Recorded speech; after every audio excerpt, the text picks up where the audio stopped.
Hi, my name's David. My name is Kiara. And we just wanted to give you some long distance relationship advice today. Now, a few months ago, Kiara left a message on a video about long distance relationships and basically just said hey, it can work. It's working for me.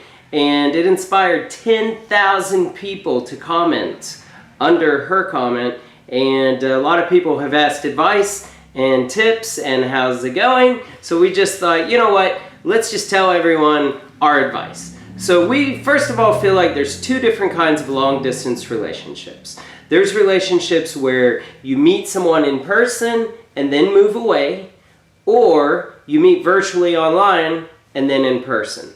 We met online and then in person. Now, meeting and then moving away is hard. If you're used to being physically with someone and that person is gone from your life, it's difficult. It's probably harder than if you meet online. Right, because our relationship was based on distance. We were 5,600 miles away from each other when we met. So we got used to it. But of course we visited each other. Yeah, as much as we could. She came for months at a time. I went to Italy for a month and met all her friends and family. But we also went 7 months without seeing each other. And more, 9 months when I was in Kuwait. Right. So. And the thing that kept it together, and our number one tip, is communication. Yeah. And especially FaceTime. FaceTime, yeah. Because some people text each other, but it's not the same. It's not. It's not. And we would FaceTime 3 to 5 times every single day. I would call Kiara in the morning when I woke up, and then I would call her on my lunch break, and then I would call after work, and then she would call me when she woke up the next morning, and I was about to go to bed. Yep. And, you don't have to talk a long time. No, you don't have to, but, it's just to talk to each other. It doesn't matter how long you talk to each other. Just, it can be 5 minutes or, sometimes we would go, 2 hours just talking and talking and talking, and some other times just 5 minutes. And obviously, if you're in a relationship with anyone, whether you're in person or long distance, if you don't have good communication with that person and they don't really want to talk to you or you don't enjoy talking to them, you should probably move on. Yeah. And if you're in a long distance relationship with someone that you met online and they won't video chat with you, there's something shady. You need to run away. Yeah. You need to get away from that person because they're probably catfishing you. Yeah. A lot of people find excuses like, I can't talk right now, but it's just, it goes on and on and on, and then you're like, really? You can definitely find 5 minutes to talk to each other. And you can do that a few times a day. Yeah. And we would talk for hours every day, to be honest. We went in 3 years, we went 2 days without talking. Yeah. And it was because she was working, I was busy or whatever. And the time zone didn't really work because there were 9 hours. Yeah, when you were in Kuwait. Yeah. Or sometimes I would fly to the Philippines and there would be 13 hours. 13 hours difference. So just didn't work out. Just didn't work out. But you can do nice things for each other over video chat also. We would have dinner together at the same time. We would celebrate special occasions. Yeah. And if someone's video chatting with you that you met online and it's a secret, like they're hiding to talk to you, or that's not the way it should be. I would literally walk through work with my phone and be like, hey, say hi to Kiara. And Kiara would be over in Italy hey, say hi to my friends. Or I'm eating dinner with my family, say hi to the family. And the family is like, ciao, David. And I'm like, this is amazing. I'm a part of her life, Yeah. So you should feel like you're accepted into that long distance relationships circle of friends and family. And you're not a secret. Yeah. If they're hiding shouldn't be a secret, you know? No, if they're hiding in the closet to talk to you, run away. Again. Now, trust and honesty. Yeah. If you met online like we did, I just put it all out there. I was like, this is what I do for a living. This is my past relationships. This is how old I am. This is, my family story. There's plenty to talk about. So you should spend some time getting to know each other that way. If you're meeting virtually. Mm-hmm. And then just honesty. We didn't cheat on each other.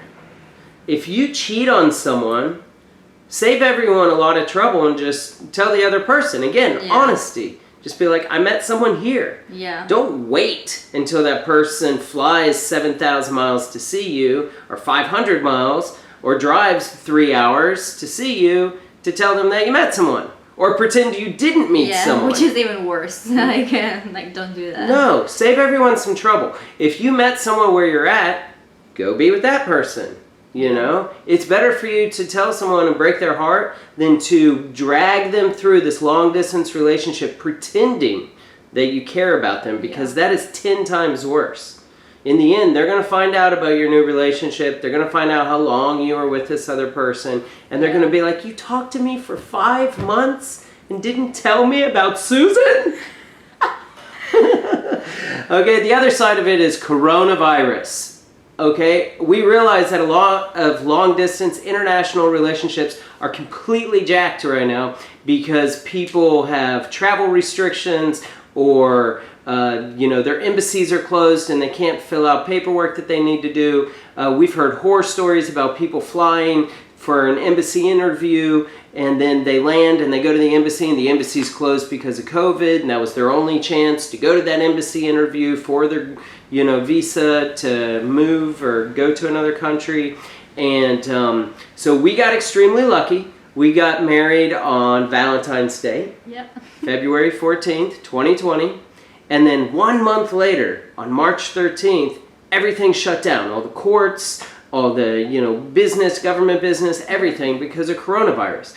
If she hadn't gotten here when she did, she'd still be stuck in Italy. Oh my God. And friends and family have asked us multiple times and said, so, if she didn't get here on time, what were you guys going to do? Were you going to break up? No. We would have kept talking, and there would have been a lot more tears and a lot more stress. It would have been very hard, like very hard. But we personally think that that's possible too. It's just a matter of rule number 1, communication. You got to talk every day, okay? And we'd send little photos to each other too, and just include that person in your life, right? So so I hope that this advice gives you a little help in your long distance relationship, and a little hope, and you deserve to be treated right, whether you're long distance or together. And if someone over a long distance relationship is being shady and not treating you right, you really do need to face the facts and do what's best for you. And move on. And move on. So, but if they're being honest and you love each other and you're talking every day, it can work. It can really work. It worked for us. And so we were apart for 3 years. Yeah, and that's a long time. I mean, if you think about it. It was 7 months before we first met, and then we went, 2.5 more years of long distance relationship. But we are waiting on the green card now. The last part is getting the interview at the embassy, the in-person interview. But we've done it the legal way, and it's been hard, and we never gave up. And we're just really glad that we met and made that long distance relationship work. Yep. So we did it. You can do it too if you meet the right person. Right, Kiara? Yep, 100%. All right, so good luck out there. We love all of you. We believe in you. Just take care of yourselves and talk to each other a bunch. Spread the love, okay? So, ciao from Houston.